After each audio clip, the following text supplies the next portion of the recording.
आज मैं house of the dragon season 1 और 2 का रिकैप लाई हूँ।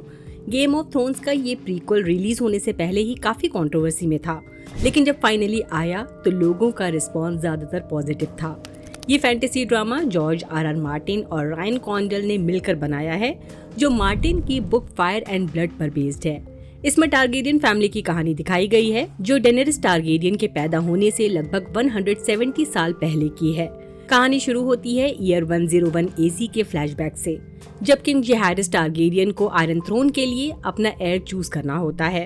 काउंसिल एक औरत को चूज करने की बजाय एक आदमी को चूज करती है और इस तरह वेसेरिस को किंग बना दिया जाता है, ना कि उसकी बड़ी कजन रेनिस टारगेरियन को। कुछ सालों बाद जब वेसेरिस टारगेरियन राजा होता है, उसकी सबसे बड़ी ख्वाहिश होती है कि उसका एक बेटा हो। उसकी वाइफ एमा प्रेग्नेंट होती है, लेकिन वेसेरिस के पास पहले ही एक स्ट्रॉन्ग और बहादुर बेटी होती है, रेनेरा टारगेरियन। फिर भी उस वक्त के रूल्स के हिसाब से लड़की राजगद्दी पर नहीं बैठ सकती, इसलिए वेसेरिस बेटा चाहता है। लेकिन डिलीवरी के वक्त वेसेरिस को एक बड़ा मुश्किल फैसला लेना पड़ता है, वाइफ या बच्चा। वो बच्चे को चूज करता है, लेकिन बदकिस्मती से माँ और बच्चा दोनों बच नहीं पाते। ये लॉस वेसेरिस को तोड़ देता है और फाइनली वो अपनी बेटी रेनेरा को ही आयरन थ्रोन का हेir डिक्लेयर कर देता है। कहानी इतनी सिंपल नहीं है जितनी पहले लगती है। असल में वेसेरिस का छोटा भाई डेमन टारगेरियन ही उसका सक्सेसर माना जाता है, लेकिन उसकी खतरनाक और अनप्रेडिक्टेबल पर्सनालिटी की वजह से काउंसिल उसे पसंद नहीं करती। ऊपर से ऑटो हाईटावर, जो हैंड ऑफ द किंग है, अपने फायदे के लिए फैमिली के बीच टेंशन क्रिएट करता रहता है। वो वेसेरिस को डेमन के खिलाफ भड़काता है, जिस वजह से वेसेरिस डेमन को साइड कर देता है। इसके बाद वेसेरिस रेनेरा को एक सीक्रेट बताता है, एगॉन द कॉन्करर का ड्रीम। इस सपने के अकॉर्डिंग फ्यूचर में एक सुपरनैचुरल खतरा आएगा जो पूरी दुनिया को बर्बाद कर सकता है, और सिर्फ तभी इंसान बचेंगे जब आयरन थ्रोन पर एक टारगेरियन रूलर होगा। वहीं ऑटो अलग ही चाल चलने में लगा हुआ है। वो अपनी जवान बेटी एलिसेंट हाईटावर को राजा के पीछे लगा देता है, जबकि एलिसेंट रेनेरा की बेस्ट फ्रेंड होती है और वो खुद इस सब के खिलाफ होती है। बट उसके पास कोई चॉइस नहीं होती, उसे अपने डैड की बात माननी पड़ती है।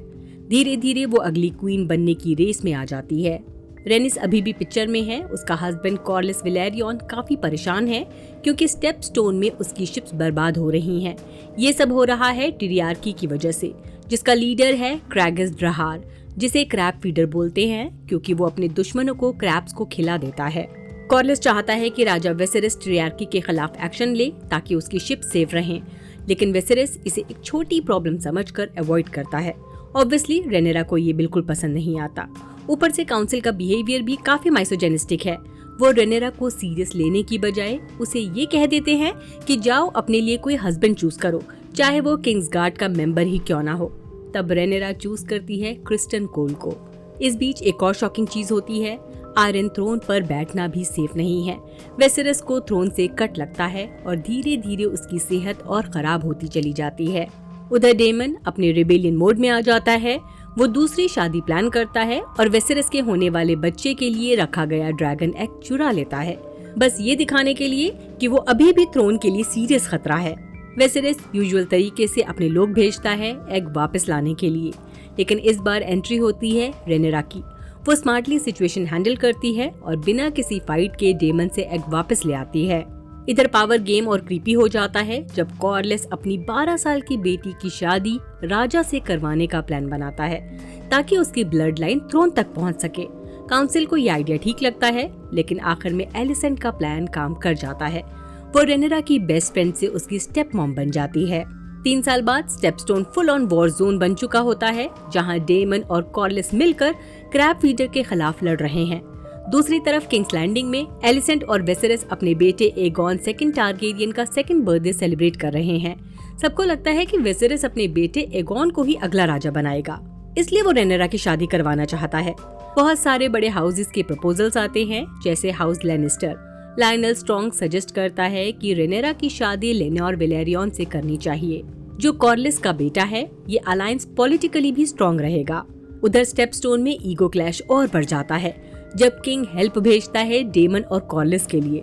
इससे डेमन को लगता है कि उसकी ग्लोरी कम हो रही है और फाइनली वो अकेला जाकर क्रैब फीडर को मार गिराता है। जब सबको लग रहा होता है कि एगॉन ही अगला राजा बनेगा, तब वेसेरिस रेनेरा को यकीन दिलाता है कि उसका प्लान नहीं बदला। वो अभी भी उसे ही गद्दी का हकदार मानता है। 2 महीने बाद भी रेनेरा सिंगल होती है और डेमन को king of the Narrow Sea declare कर दिया जाता है। अब कहानी और भी मेसी हो जाती है जब डेमन और रेनेरा अपनी फीलिंग्स पर कंट्रोल नहीं कर पाते और एक ब्रॉथल में क्लोज हो जाते हैं। लेकिन लास्ट मोमेंट पर डेमन पीछे हट जाता है, शायद गिल्ट या कंफ्यूजन की वजह से। वो रेनेरा को वहीं छोड़ देता है। फ्रस्ट्रेटेड रेनेरा वापस आकर क्रिस्टन कोल के पास चली जाती है। उधर ऑटो जासूसी नहीं छोड़ता, उसे सब पता चल जाता है और वो विसेरिस को इन्फॉर्म कर देता है। शॉकिंगली डेमन फिर विसेरिस से रेनेरा का हाथ मांग लेता है। गुस्से में विसेरिस उसे वेल भेज देता है जहां उसकी वाइफ रहती है और जैसे ही डेमन वहां पहुंचता है वो अपनी वाइफ को मार देता है। इस सब के बीच फाइनली विसेरिस को समझ आता है कि ऑटो ने उसे मैनिपुलेट किया था, इसलिए वो उसे हैंड ऑफ द किंग की पोस्ट से हटा देता है। फिर आता है प्रैक्टिकल सोल्यूशन। रेनेरा की शादी लेनोर से फिक्स होती है। ये एक अंडरस्टैंडिंग मैरिज होती है क्योंकि लेनोर मेन में इंटरेस्टेड है और रेनेरा का कनेक्शन क्रिस्टन के साथ है। क्रिस्टन गलती से एलिसेंट को सब सच बता देता है और एलिसेंट का भरोसा पूरी तरह हिल जाता है। वो रेनेरा पर इल्जाम लगाती है अपने डैड के डाउनफॉल के लिए और यहीं से इन दोनों के बीच दुश्मनी शुरू होती है। शादी से पहले ही एक और ट्रेजेडी हो जाती है। लेनोर का लवर क्रिस्टन से बात करता है। गुस्से में क्रिस्टन उसे मार देता है। फिर भी शादी हो जाती है और दोनों डिसाइड करते हैं कि अपनी तरह से रिश्ते हैंडल करेंगे। क्रिस्टन गिल्ट में खुद को मारने की कोशिश करता है लेकिन एलिसेंट उसे रोक लेती है और यहीं से इनका अलायंस बन जाता है। 10 साल बाद रेनेरा के 3 बच्चे हैं और सबके बाल काले हैं क्योंकि इनका असली डैड है हार्विन स्ट्रॉन्ग, जो लायनल स्ट्रॉन्ग का बेटा है।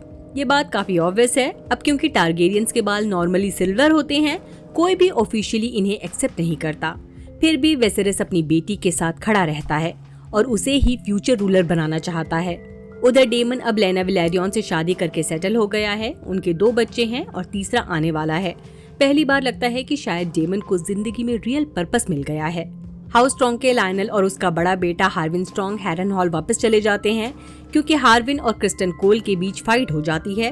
क्रिस्टन इनडायरेक्टली उसे टॉन्ट करता है रेनेरा के बच्चों का असली बाप होने पर, लेकिन बेचारे स्ट्रॉन्ग्स को नहीं पता होता कि उनके घर में ही एक गद्दार है, लैरिस स्ट्रॉन्ग। वो सिर्फ पावर चाहता है और क्वीन एलिसेंट के साथ उसका अजीब कनेक्शन है। लैरिस सीक्रेटली अपने ही डैड और भाई को मरवा देता है ताकि ऑटो फिर से हैंड ऑफ द किंग बन सके। उधर हिस्ट्री रिपीट होती है जब डेमन की वाइफ लेना को भी चाइल्ड बर्थ के टाइम टफ चॉइस फेस करनी पड़ती है, लेकिन लेना किसी के फैसले का वेट नहीं करती।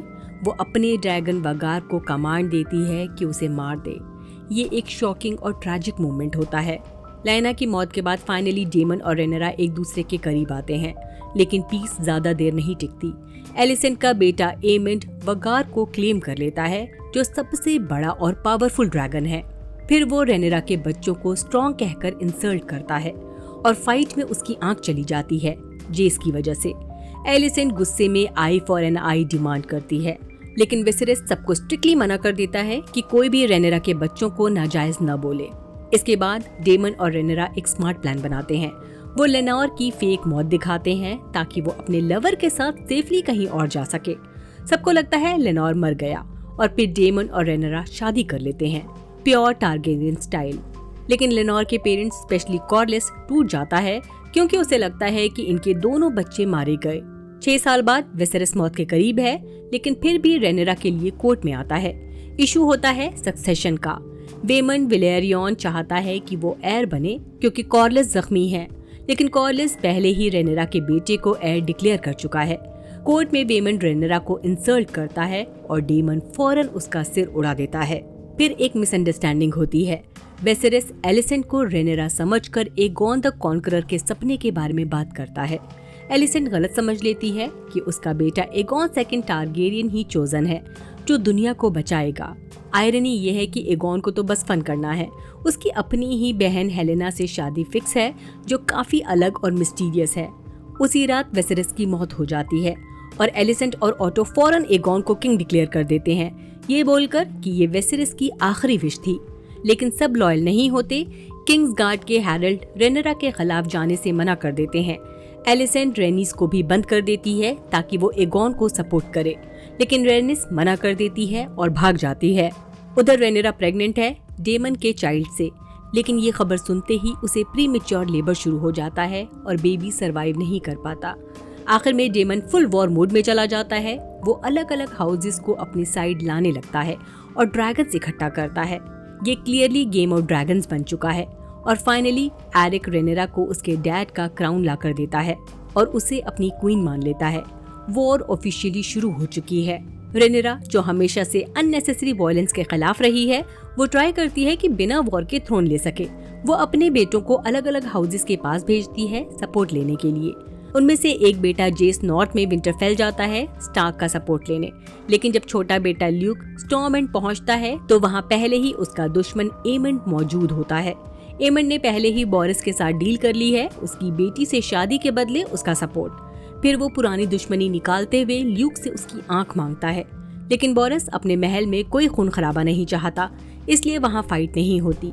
एमंड अपने ड्रैगन वगार पर बैठकर ल्यूक का पीछा करता है, बस उसे डराने के लिए, पर सिचुएशन कंट्रोल से बाहर हो जाती है। ल्यूक का ड्रैगन एरिक्स वगार पर अटैक कर देता है। बस फिर क्या, वगार एक ही बाइट में एरिक्स के टुकड़े टुकड़े कर देता है और साथ ही ल्यूक भी मारा जाता है और यहीं से सब कुछ बदल जाता है। जब रेनेरा को अपने बेटे की मौत का पता चलता है तब वो सिर्फ एक क्वीन नहीं रहती, एक माँ बन जाती है जिसका बेटा उससे छीन लिया गया। अब जंग ऑफिशियली शुरू होती है, डांस ऑफ द ड्रैगन्स। एक तरफ रेनेरा, दूसरी तरफ एलिसेंट हाईटावर। रेनेरा अपने बेटे की मौत के बाद बुरी तरह टूट जाती है, लेकिन ये दर्द जल्दी ही गुस्से और बदले में बदल जाता है। अब ये सिर्फ थ्रोन की लड़ाई नहीं रही, ये एक माँ का बदला है।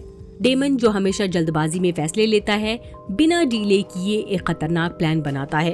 वो किंग्स लैंडिंग में सीक्रेटली 2 किलर्स भेजता है। उनका टारगेट होता है एमंड, लेकिन प्लान गलत हो जाता है। वो गलती से एक मासूम बच्चे को मार देते हैं। वो एगॉन सेकंड के छोटे बेटे की जान ले लेते हैं। ये मूवमेंट पूरी कहानी को और डार्क बना देता है। अब दोनों साइड्स के पास खोने के लिए सब कुछ है। इसके बाद क्लियरली 2 साइड्स बन जाती हैं, ब्लैक्स एंड ग्रीन्स। रेनेरा और डेमन अपनी आर्मी और ड्रैगन्स के साथ एक तरफ हैं, जबकि एलिसेंट और एगॉन सेकंड दूसरी तरफ। लेकिन सबसे इंटरेस्टिंग चीज ये है कि ये वॉर सिर्फ बैटल फील्ड पर नहीं हो रही, ये दिमाग और पॉलिटिक्स की भी वॉर है। King Aegon second emotionally unstable है। वो जल्दबाजी में फैसले लेता है, गुस्से में रिएक्ट करता है और कई बार अपने ही लोगों को खतरे में डाल देता है। दूसरी तरफ रेनेरा थोड़ी काम और कंपोज लगती है, लेकिन उसके काउंसिल में भी ट्रस्ट इश्यूज चल रहे हैं। हर कोई अपनी पावर सिक्योर करना चाहता है। डेमन का कैरेक्टर और अनप्रेडिक्टेबल हो जाता है। कभी वो रेनेरा के साथ लॉयल लगता है तो कभी अपनी ही गेम खेलता दिखता है। ऐसा लगता है कि उसके लिए पावर और कंट्रोल सबसे इम्पोर्टेंट है, चाहे उसके लिए कुछ भी करना पड़े। एलिसेंट भी इंटरनली स्ट्रगल कर रही है। उसे एहसास होने लगता है कि जो कॉन्फ्लिक्ट उसने शुरू किया था वो अब कंट्रोल से बाहर चला गया है, लेकिन अब वापस मुड़ने का कोई रास्ता नहीं। जैसे जैसे सीजन आगे बढ़ता है, ड्रैगन्स का रोल और बड़ा होता जाता है। ये सिर्फ रॉयल सिंबल नहीं रहे, ये मास डिस्ट्रक्शन के वेपन्स बन चुके हैं। जब भी कोई ड्रैगन बैटलफील्ड में आता है, तबाही पक्की होती है। लोग, शहर, आर्मीज, सब कुछ जलकर राख हो जाता है। जंग के दौरान एगॉन बुरी तरह जख्मी हो जाता है। एमंड अपने ड्रैगन के साथ एक पावरफुल वॉरियर बनकर उभरता है। उसकी प्रेजेंस ही डर क्रिएट करती है। वो सिर्फ फाइट नहीं करता, वो डोमिनेट करता है। रिवील होता है कि हेलेना विजन्स देख सकती है। डेमन ने जब विजन देखा, उसके आखिर में हेलेना उसके सामने आती है और उसे वार्न करती है कि फ्यूचर काफी डार्क और खतरनाक होने वाला है। दूसरी तरफ रेड कीप में हेलेना डायरेक्टली फ्यूचर या प्रोफेसी के बारे में बात करती है, लेकिन वो एमन टारगेरियन का एक बड़ा सीक्रेट रिवील कर देती है।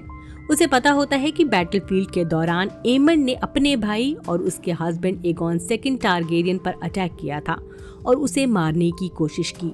ये बात लॉजिकली हेलेना को पता नहीं हो सकती थी, क्योंकि उस वक्त तो सिर्फ क्रिस्टन वहाँ मौजूद था। लेकिन हेलेना कहती है कि उसने ये सब अपने माइंड में देखा है। वो आगे एमन को ये भी बताती है कि वो कभी राजा नहीं बनेगा, बल्कि उसकी मौत बड़ी बेरहमी से होगी, लेक में गिरकर, और आखिर में एगॉन ही वापस गद्दी पर आएगा। इससे क्लियर होता है कि हेलेना के पास कुछ मिस्टिक या सुपरनैचुरल पावर्स हैं, लेकिन उसने कभी किसी को बताया नहीं। जब एमेट उसे फोर्स करता है कि वो अपना ड्रैगन लेकर उसके साथ वॉर में आए, तब हेलेना ये सब रिवील करती है ताकि वो बैटल में जाने से बच सके, क्योंकि वो वायलेंस और खून खराबे को बिल्कुल सपोर्ट नहीं करती। जब एमेट उसकी बात नहीं मानता तो हेलेना इनडायरेक्टली उसे धमकाती है अपने फ्यूचर प्रेडिक्शंस के जरिए। एमेंड थोड़ा शॉक होता है, लेकिन वो रुकता नहीं।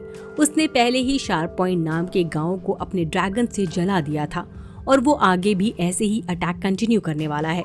सीजन के आखिर में एमेंड अपने ड्रैगन बगार पर किंग्स लैंडिंग से हैरन हॉल की तरफ निकल जाता है, जहां उसकी आर्मी क्रिस्टन कोल और ग्विन हाईटावर के साथ मार्च कर रही है। दूसरी तरफ जख्मी और कमजोर एगॉन के लिए एक नया ट्विस्ट आता है, क्योंकि लैरिस स्ट्रॉन्ग उसका फुल सपोर्ट करता है। लैरिस उसे सजेस्ट करता है कि वो किंग्स लैंडिंग छोड़ दे ताकि वॉर के दौरान सेफ रहे, जब तक सब बड़े क्लेमेंट्स खत्म न हो जाएं। लैरिस का प्लान लॉन्ग टर्म का है। वो चाहता है कि फ्यूचर में एगॉन वापस किंग बने और शायद वो खुद उसका हैंड बने। वो बताता है कि उसने हैरन हॉल के काफी पैसे जमा कर रखे हैं और एगॉन के लिए एसोस बेस्ट हाइडिंग प्लेस हो सकता है। आखिर में एगॉन को सीक्रेटली कैपिटल से बाहर ले जाया जाता है, जबकि बाकी सबको लगता है कि राजा अभी भी कैसल में ही है। और फिर आता है एक शॉकिंग मोमेंट। ड्रैगन स्टोन पर रेनेरा के पास एक अनएक्सपेक्टेड विजिटर आता है और वो होती है एलिसेंट हाईटावर। पहले जो एलिसेंट वॉर अवॉइड करने के लिए रेडी नहीं थी, अब वो खुद पीस का प्रपोजल लेकर आती है। वो कहती है कि अब उसे सिर्फ जिंदा रहना है, पावर या स्टेटस से उसे फर्क नहीं पड़ता। एलिसेंट एक प्लान प्रपोज करती है। जब एमेंड हैरन हॉल चला जाएगा, तब टेम्परेरी थ्रोन पर हेलेना होगी और वो इजीली रेनेरा के सामने सरेंडर कर देगी, जिससे बिना खून खराबे के किंग्स लैंडिंग रेनेरा के कंट्रोल में आ सकता है। ये प्लान सरप्राइजिंग है, क्योंकि कुछ टाइम पहले ही एलिसेंट अपनी बेटी के साथ सिटी से भागने का प्लान बना रही थी और अब वो रेनेरा के साथ मिलकर वॉर खत्म करने की कोशिश कर रही है। इसी के साथ ये वीडियो यहीं खत्म करते हैं।